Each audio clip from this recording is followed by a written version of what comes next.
The war between Earth and the Valyrian Empire had burned for 10 long years. Cities floated in the sky. Forests had turned to ash. And amid the ruins of an abandoned colony on the edge of Mars, one man searched for survivors. His name was Ethan Vale, a former soldier who had long since laid down his rifle. He'd seen enough death to last 10 lifetimes. The colonies were quiet now, haunted by ghosts of light and metal. He scavenged not for gold but for signs of life. That was when he heard it, a faint, broken hum. Not a human one. Ethan followed the sound through a half-collapsed hangar, stepping over shattered glass and alien symbols carved into the walls. The light was dim, bleeding through the cracks of steel. And there, half-buried beneath a pile of alien wreckage, lay her. The girl who fell from the stars. Her skin shimmered faintly, like liquid silver under moonlight. Her eyes, vast and violet, stared blankly at the ceiling. Tubes ran across her back. Strange blue fluid pulsed weakly through them. When she noticed him, her lips parted. "Human," she whispered. The word was broken like she wasn't used to it. Ethan knelt beside her, brushing aside metal shards. "You're alive," he murmured. Her body was trembling. When he tried to lift her, she cried out, a sound that cut through his chest like glass. "Easy, easy. I've got you," he said softly. Her lower body didn't move at all. The metal frame of an alien exosuit had collapsed on her spine. Blood, or what passed for it, had long since dried into a faint, glowing film. "I can't feel my legs," she whispered. "They left me here." Ethan froze. "Who left you?" She looked away, her voice barely audible. "My people." Her name was Leora. He carried her out that night, beneath the blood-red sky of Mars. His ship was small, a cargo vessel turned shelter. Inside, he laid her gently on the medical bunk, working with what little he had. He didn't know her biology, didn't know how her nerves worked or what kept her alive. He just refused to leave her there to die alone. Over the next few days, she drifted between consciousness and sleep. Sometimes she murmured in her native tongue, a soft melodic language that made even pain sound like poetry. When she woke again, she asked, "Why did you save me, human?" Ethan smiled faintly. "Because someone should have." Her name, he learned, was Leora, a Valyrian communication officer. Her ship had crashed during a retreat. The others, thinking she'd die, had abandoned her.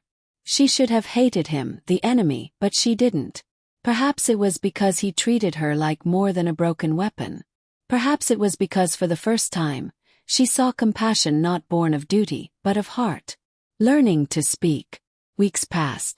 Ethan repaired her translator, though her voice still trembled. He taught her human words, and she taught him the alien phrases carved into her mind. When she laughed for the first time, it startled him. It was light, fragile like a wind chime in a storm. "You laugh," he said, smiling. "I didn't know I could any more," she replied. He made her tea from dried herbs. She couldn't drink much of it, but she liked the warmth of the cup between her hands. He built braces for her legs from scavenged parts, though she couldn't move them. He cleaned her wounds, changed the bandages, and when the nights grew cold, he sat beside her to keep her company. Sometimes she asked about Earth. "What does your sky look like?" she whispered one night. "Blue," he said, staring out the viewport. "And endless." She smiled faintly. "We used to have skies like that too." Fragile peace. Months turned into seasons. Outside, the war slowed. Rumors spread that the Valyrian Empire was collapsing. Inside their small world, something else grew. Ethan never said the word love. He didn't have to. The way he looked at her, gentle, patient, as if she were made of starlight, said enough. And she, though her body remained still, began to feel alive again. When he read her old Earth poems, she listened with a strange, distant ache. Once, she whispered, "Humans write beautifully about pain." He smiled. "That's because we live with it." She closed her eyes. "So do we." Choice. Then one morning the skies above Mars burned. A Valyrian ship appeared, not for battle but rescue. They'd traced her signal. They offered her return a chance to heal, but only if she left immediately. Ethan stood beside her bed as their commander, tall and cold-eyed, entered the cabin. "Leora of House Valyr," the commander said. "You are alive. You will come with us." Leora's hands trembled. "And him?" she asked, glancing toward Ethan. "He is human. He cannot come." Ethan said nothing. He knew what this meant. The commander turned sharply to him. "You've cared for her well, human. But she belongs to her kind." When they left the room, Leora whispered, "If I go, I may walk again, but if I stay—" "You may never walk," Ethan finished. "But you won't be alone." Her eyes filled with tears. "Ethan, I don't want to be a burden." "You're not." He knelt, taking her hand. "You're a miracle." The goodbye that wasn't. The next morning, he woke to find her gone. The ship had taken her. The room felt hollow, her presence like a ghost still humming in the air. He tried to tell himself it was right, that she'd live, maybe even walk again. But every sunrise felt colder without her quiet laughter or the glow of her silver skin under the lamplight. He went back to scavenging. But this time it wasn't for survival. It was just to forget. Then one night the stars flared. A blue light streaked across the Martian sky. A crash echoed through the canyon. Ethan ran. When he reached the wreckage, his heart stopped. It was her ship again. And she was there, dragging herself through the dust, her legs unmoving, her face pale but smiling. "I came back," she whispered. He fell to his knees beside her. "Why?" Her voice broke. "Because I realized. I'd rather live one lifetime unable to walk, beside you, than 1,000 walking without you. A home between worlds." He built her a proper room after that. A garden under the glass dome, with vines of alien origin that glowed faintly blue. She painted symbols on the walls, her people's words for hope, home, and heart. And slowly, painfully, she began to heal. Not her body, that was lost to war, but her spirit. Every day, Ethan would help her outside to watch the sunset over the Martian horizon.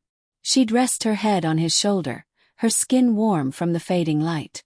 "You know," she said once, "in Valyrian culture, we believe love is a frequency, two souls vibrating in harmony across stars." He smiled softly. "Then I guess we're on the same wavelength." She laughed, her eyes glistening. "You learned that word just to make me smile." "Maybe," he admitted. The last song. Years later, when her heart began to fail, the strange alien pulse slowing, Ethan refused to leave her side. "Do you regret it?" he asked her quietly. Leora shook her head weakly. "No. I saw beauty again through your eyes." He held her hand, tears falling silently. "You taught me that the stars aren't cold, just waiting to be understood." Her final breath came with a whisper. "Then promise me, Ethan, keep loving, even after the stars fade." And then she was gone. The garden still glows. Decades later, explorers found the ruins of Ethan's home. The garden still shimmered faintly, sustained by alien roots that refused to die. In the center stood two figures carved from silver and stone, a human and a Valyrian, hand in hand, facing the Martian sky. An inscription beneath them read, "They abandoned her among the stars. But one human stayed, and together they built a universe from love." And as the twin suns rose over the horizon, the garden glowed once more, whispering her name into the wind. Then,